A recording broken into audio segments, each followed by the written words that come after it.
বিসমিল্লাহির রহমানির রহিম। আসসালামু আলাইকুম।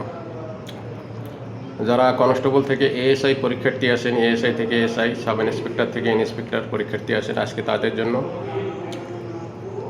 একটি গুরুত্বপূর্ণ আলোচনা নিয়ে হাজির হয়েছি। আপনারা নিয়মিত পড়ালেখা করবেন আইন সম্পর্কে, দেখবেন ইনশাল্লাহ ওভারকাম হতে পারবেন।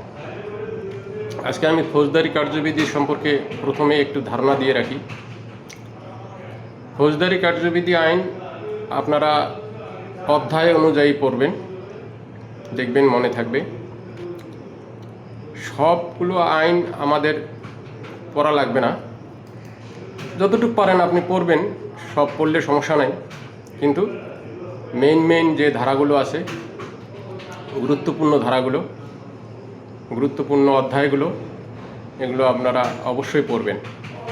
আর ফৌজদারি কার্যবিধি হচ্ছে এমন একটা আইন, এই আইন অনুযায়ী সারা বাংলাদেশের সমস্ত কার্যক্রম পরিচালিত হয়। আদালতের কার্যক্রম, তারপরে আমাদের পুলিশের কার্যক্রম ফৌজদারি কার্যবিধি এবং পিআরবি অনুযায়ী পরিচালিত হয়। আইন আপনি জানবেন।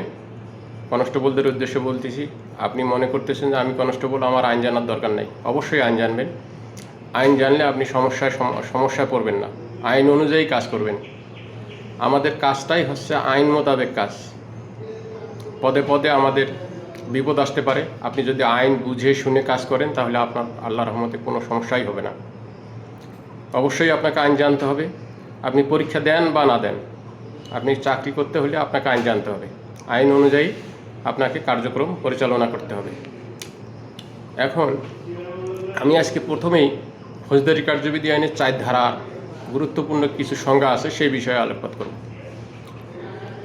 দেখেন, অ্যাডভোকেট সংজ্ঞা কী? এখানে 4 ধারা 4-এর 1-এর ক ধারায় বর্ণিত আছে। জামিনযোগ্য অপরাধ কী?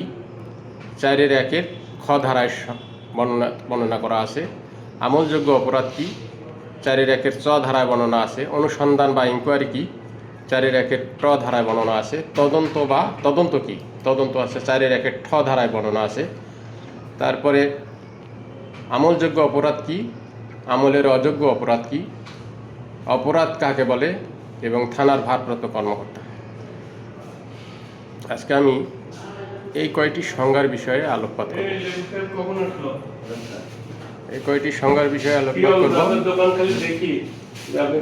আপনারা দেখতে পাচ্ছেন, দেখেন সংজ্ঞাসমূহের বর্ণনা দেওয়া আছে। এখানে অ্যাডভোকেট বলতে কি বোঝান? ধারা হচ্ছে 4-এর 1-এর ক।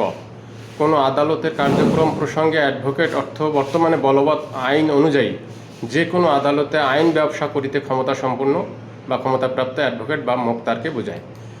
আপনার অ্যাডভোকেটদের এদের কোনো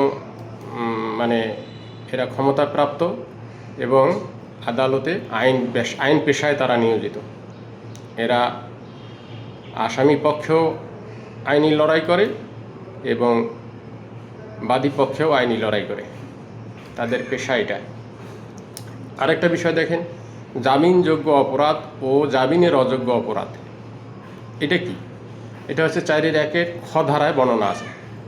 বর্তমানে বলবৎ যে সকল আইনে জামিনযোগ্য করা হয়েছে তাকে জামিনযোগ্য অপরাধ বলে। পরিষ্কার কথা, সোজা সাপটা কথা। আপনি বেশি করবেন না, বেশি পেঁচাবেন না, সোজা বাংলা কথায় লিখবেন। পক্ষান্তরে যে সকল অপরাধ জামিনের অযোগ্য করা হয়েছে তাকে জামিনের অযোগ্য অপরাধ বলে। এখন আমলযোগ্য অপরাধ কি? অপরাধ সাধারণত আমরা জানি 2 প্রকার, একটা হচ্ছে আমলযোগ্য অপরাধ, একটা আমলের অযোগ্য অপরাধ। তাহলে আমলযোগ্য অপরাধ হচ্ছে 4-এর 1-এর চ ধারায় বর্ণনা করা আছে। যে সকল অপরাধের ক্ষেত্রে পুলিশ বিনা পরোয়ানায় গ্রেপ্তার করতে পারে সে সকল অপরাধকেই সাধারণত আমলযোগ্য অপরাধ বলে। আর অনুসন্ধান বা ইনকোয়ারি, এটা কি? তদন্ত আর অনুসন্ধান, এটার মধ্যে পার্থক্য আছে। তো অনুসন্ধান বা ইনকোয়ারি, এটা হচ্ছে অনুসন্ধান অর্থ এই আইনের অনুসারে ম্যাজিস্ট্রেট অথবা আদালত কর্তৃক পরিচালিত বিচার ব্যতীত সমস্ত কার্যক্রমকে বুঝাবে। অর্থাৎ আদালত অনেক সময় আমাদেরকে আদেশ দেয় যে, অনেক সময় কোর্টে সিআর মামলা করলে আদালত অনুসন্ধানের জন্য আমাদের পুলিশ অথবা অন্য কোনো যে কোনো চেয়ারম্যান বা পৌরসভার মেয়র তাদেরকে ইনকোয়ারি করার আদেশ দেন। এটাই হচ্ছে অনুসন্ধান বা ইনকোয়ারি। এটা অবশ্যই ম্যাজিস্ট্রেট ব্যতীত, ম্যাজিস্ট্রেটের আদেশে এটা হয়। আরেকটা বিষয় হচ্ছে তদন্ত কী। আপনারা দেখতে পাচ্ছেন তদন্ত হচ্ছে, এই যে স্লাইডে দেখেন তদন্ত হচ্ছে 4-1 ধারায়। তদন্ত হচ্ছে সাক্ষ্য প্রমাণ সংগ্রহের উদ্দেশ্যে পুলিশ অফিসার অথবা ম্যাজিস্ট্রেটের নিকট হইতে ক্ষমতাবান কোনো ব্যক্তি যিনি ম্যাজিস্ট্রেট নহেন তার সকল কার্যক্রমকেই তদন্ত বলে। আচ্ছা, এখন তদন্ত সাধারণত পুলিশেই করে থাকে। আপনি দেখেন বাংলাদেশের 90% তদন্তই পুলিশ করে, আর দুদক আছে তদন্ত করে। দুদকও একটা তদন্ত ইউনিট, আর পুলিশের যত তদন্ত ইউনিট আছে সব পুলিশের ইউনিট, যেমন পিবিআই, সিআইডি, থানা পুলিশ, ডিএসবি, ডিবি, সব পুলিশের ইউনিট। আরেকটা বিষয় হচ্ছে দেখেন অপরাধ। অপরাধ কি? একদম সোজা ভাষায় বলবেন, অপরাধ হচ্ছে যে আইনে বর্তমানে বলবৎ বাংলাদেশের যে আইনে শাস্তির বিধান করা হয়েছে, বা যে কাজ করিলে বা না করিলে শাস্তির বিধান করা হয়েছে তাকে অপরাধ বলে। এখন বলেন যে কাজ করলে, ধরেন একটা অপরাধ করলেন, শাস্তির বিধান আছে, সেটাই অপরাধ। আর না করলে কোনটা? ধরেন আপনাকে একটা আদেশ দেওয়া হয়েছে, আপনি একজন সরকারি কর্মচারী, আপনি অফিসের সময় মতো আসেন না, আপনি অফিস করেন না, এটা আপনার অপরাধ, এটা আপনার আদেশ। না করলে এটা একটা অপরাধ। তাহলে অপরাধ সম্পর্কে আপনারা জানতে পারলেন। ভারপ্রাপ্ত কর্মকর্তা সংজ্ঞা কী? দেখেন, ভারপ্রাপ্ত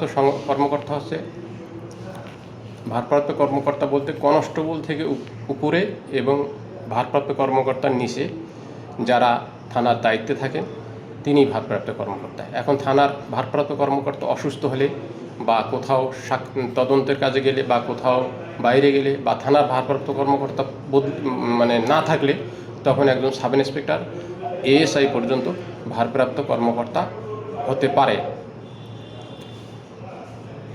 এখন কনস্টেবলও ভারপ্রাপ্ত কর্মকর্তা হতে পারেন, সেটা পরের ভিডিওতে আমি আলোচনা করব।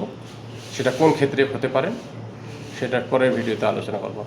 যাই হোক, আমার আজকে স্লাইডের মাধ্যমে আমি আপনাদেরকে এই ফৌজদারি কার্যবিধির 4-এর যে সংজ্ঞাগুলো আছে, গুরুত্বপূর্ণ যে সংজ্ঞাগুলো আছে সে সম্পর্কে আলোচনা করলাম।